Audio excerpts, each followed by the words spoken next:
Teka-teki motif mutilasi Tiara Angelina Saraswati, 25, yang potongan tubuhnya ditemukan di semak belukar tepi Jalan Raya Pacecangar, Mojokerto, Jawa Timur, mulai terungkap.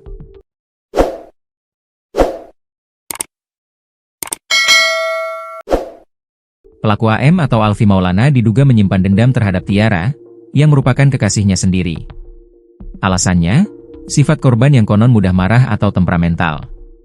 Selain itu, sebagaimana diwartakan Suryako ID, Tiara sempat mengunci pintu kamar kos hingga 1 jam. Insiden itu ditengarai turut menjadi pemicu hingga akhirnya Alfi Maulana tega menghabisi kekasihnya tersebut.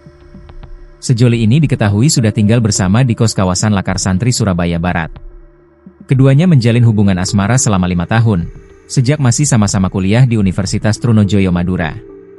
Meski begitu, kepolisian masih terus mendalami motif pelaku yang tega membunuh dan mutilasi Tiara. Tentu ada pemicunya. Motif?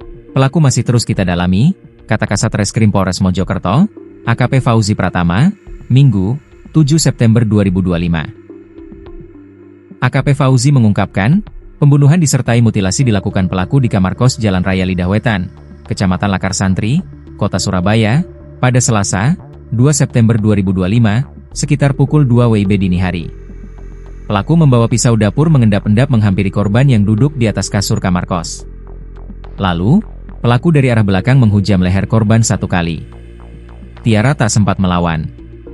Tusukan pisau telak mengenai leher bagian atas membuat korban tergeletak di lantai hingga meninggal dunia diduga kehabisan darah. Pelaku menusuk di leher sebelah kanan menggunakan pisau dapur. 1 kali tusuk lukanya cukup dalam, sampai korban kehabisan darah, ungkap Fauzi. Pelaku kemudian menyeret tubuh korban ke kamar mandi di dalam kamar kos tersebut. Saat itulah pelaku melakukan mutilasi terhadap jasad korban. Polisi mengamankan barang bukti berupa pisau dapur digunakan pelaku membunuh korban dan pisau daging, gunting taman, dan palu yang digunakan memutilasi tubuh korban. Tanpa ada perasaan iba, pelaku memutilasi bahkan menyayat memisahkan daging dan tulang korban. Diduga sisa organ tubuh korban dimasukkan ke dalam kloset WC.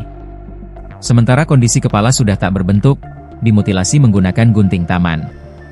Bagian tulang dan daging dimasukkan ke dalam tas warna merah dengan puluhan potongan dibuang ke semak belukar di tepi Jalan Raya Pacecangar, Mojokerto. Pelaku mengendarai motor metik berangkat dari kos Surabaya pukul 4 WIB dan tiba di TKP Pacecangar sekitar pukul 5.30 WIB, Selasa 2 September. Sebagian potongan tulang ditaruh dalam wadah plastik hitam yang disimpan di atas dinding kamar mandi. Sebelum ditangkap, pelaku sempat memindahkan sisa organ tubuh korban di kantong plastik yang disimpan di balik lemari. Pelaku membawa korban ke kamar kemudian dilakukan mutilasi.